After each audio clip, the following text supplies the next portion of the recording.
বন্ধুরা, আশা করি তোমরা সকলে ভালো আছো, সুস্থ আছো। সঞ্চিতা সহজ রেসিপি চ্যানেলে তোমাদের সকলকে স্বাগত জানিয়ে দেখো, আজ তেঁতুর ডালের একটা রেসিপি তোমাদের সঙ্গে শেয়ার করছি। এটা আমি উচ্ছে আর লাউ দিয়ে কাঁচা মুগের ডাল তৈরি করেছি। এই গরমের দুপুরে ভাতের সঙ্গে যদি এরকম একটা তেঁতুর ডাল থাকে, তাহলে কিন্তু তৃপ্তি করে দুটো ভাত খাওয়া যায়। চলো তাহলে দেখি আমি কিভাবে বানালাম। এর জন্য আমি উচ্ছে নিয়েছি, তিনটে নিয়েছি। এখানে নিয়েছি ডাল, তোমরা তোমাদের পরিমাণ বুঝে নেবে। আর নিয়েছি দেখো একটা লাউ, এই 750-800 জনের মতন একটা ছোট্ট লাউ নিয়েছি, পুরোটাই আমি নিয়ে নেব। আর মুগ ডাল নিয়েছি, তোমরা এখানে মুসুরির ডাল বা মটর ডাল দিয়েও করতে পারো।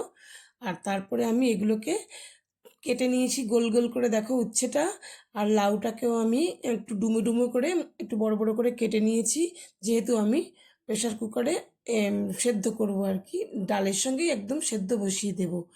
আর ডালটাকে খুব ভালো করে 3-4 বার আমি কিন্তু ধুয়ে নিয়েছি পরিষ্কার করে। এবার কাঁচা মুগ ডালটাই করছি। কাঁচা মুগ ডালটা বন্ধুরা আমাদের পেট ঠান্ডা রাখে। মুগ ডালটা ভাজা হয়ে গেলে কিন্তু সেটা কিন্তু একটা গ্যাসের সৃষ্টি করে, কাঁচা মুগ ডালটা কিন্তু পেট ঠান্ডা করে। এবার লাউটাও দিয়ে দিলাম প্রেশার কুকারে, তার সঙ্গে দেখো একটু নুন হলুদ দিয়ে 2 বাটি জল দিয়ে দেবো। পরিমাণ মতো জলটা দিয়ে দেবে ডালটা সেদ্ধ হওয়ার জন্য, আর লাউটা তার সঙ্গে সেদ্ধ হওয়ার জন্য। দেখো বন্ধুরা, জলটা দিয়ে নিয়ে আমি এর মধ্যে কয়েক ফোঁটা তেল দিয়ে দেব।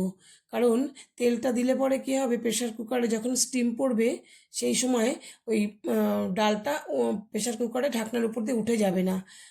অনেকেই জানো, যারা জানো না আমি তাদের জন্যই বললাম কথাটা, যে কয়েক ফোঁটা তেল দিয়ে নিলে ডালটা ওপরে উপচে উঠবে না।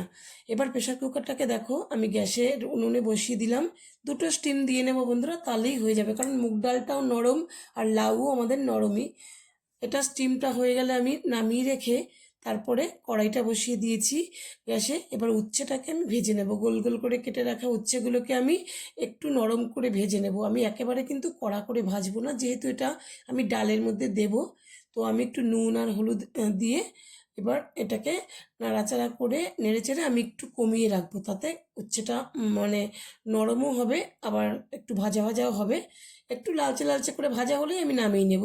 এবার আমি একটু কমিয়ে রাখবো, ততক্ষণে দেখো আমি গ্যাসটা যে নামিয়ে রেখেছি সেই গ্যাসের স্টিমটাও হয়ে গেছে, ভাপটা নেমে গেছে। এবার আমি খুলবো, খুলে দেখো ডাল আর লাউটা কিন্তু ভালোভাবে সেদ্ধ হয়ে গেছে। লাউটাও কিন্তু নরম হয়ে গেছে, তার সঙ্গে ডালটাও ভালোভাবে সেদ্ধ হয়ে গেছে। এবার আমি কিছুটা গরম জল এর মধ্যে দিয়ে আর একটু পাতলা করে নেব ডালটা, কারণ ডালটা এতটা ঘন, মানে বেশ ঘন হয়ে গেছে। এতটা ঘন তো তৈরি করব না, এমনি ঘনই হবে একটু ডালটা, তাও মানে একটুখানি জল দিয়ে একটু পাতলা করে নিলাম আগের থেকে। এবার আমি দেখো এটা হয়ে গেল পরে আমি কড়াইতে আবার, ততক্ষণে দেখো এইরকমভাবে ভাজা ভাজা হয়ে গেছে উচ্ছেটা, আমি উচ্ছেটা নামিয়ে নেব। এর থেকে কিন্তু বেশি লাল আমি করব না, এইরকমই সেদ্ধ হয়ে যাবে। এবার একটুখানি লালচে লালচে ভাব, এই অবস্থাতে আমি উচ্ছেটা নামিয়ে নেব। এবার কড়াইতে আমি দিয়ে দেবো একটুখানি তেল, তেলটা দিয়ে এবার সোমবার দেবো।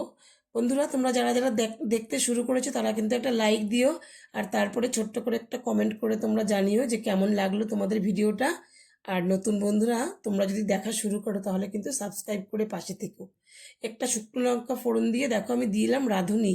রাঁধুনিটা কিন্তু এই মানে লাউয়ের জন্য খুবই একটা দারুণ ফোড়ন। তার সঙ্গে দিলাম সাদা জিরে আর তেজপাতা। রাঁধুনিটা কিন্তু দিলে তোমাদের এত সুন্দর গন্ধ আসবে, যদি জিরেটা নাও দাও রাঁধুনিটা কিন্তু তোমরা দিতে চেষ্টা করবে। তার সঙ্গে দিলাম 1 চামচ আদা বাটা, আদাটাও মানে দিতেই হবে, নইলে এর থেকে কিন্তু আমি আর মশলা কিছু ইউজ করব না বন্ধুরা। আমি এই অল্প মশলার মধ্যেই আমি ডালটা করব। এবার দেখো ডালটাকে আমি অল্প অল্প করে 2 হাতা, 1 হাতা 2 হাতা নিলাম, নিয়ে কড়াইয়ের মধ্যে দিয়ে এবার প্রেশার কুকারের পুরো ডালটাকে আমি আস্তে আস্তে করে ঢেলে দেব। দেখতে পাচ্ছ বন্ধুরা, ডালটা কিন্তু সব কিছুই লাউ আর উচ্ছে তো আমি আগেই ভেজে নিয়েছি, লাউটা কিন্তু খুব ভালো সেদ্ধ হয়েছে, ডালটাও সেদ্ধ হয়ে গেছে। এবার একটু ফুটে ওঠা পর্যন্ত আমি অপেক্ষা করব। ডালটা ফুটে উঠেছে, এবার আমি ভাজা উচ্ছেগুলো এই ডালের মধ্যে দিয়ে দেব। ডালের মধ্যে দিয়ে আমি মিনিট 2-3 ফুটিয়ে নেব, খুব বেশি সময় উচ্ছেটা ফোটানোর দরকার নেই, কারণ তাহলে একটু তেতোটা বেশি হয়ে যাবে। যদি তেতোটা থাকলে ভালোই লাগবে, কিন্তু তার থেকে বেশি ভালো লাগবে না।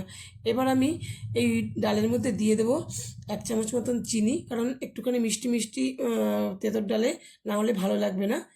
আশা করি তোমাদের বন্ধুরা ভালো লেগেছে। রেসিপিটা আমার এখানেই শেষ হয়ে গেল। দেখা হবে পরবর্তী ভিডিওতে। ধন্যবাদ।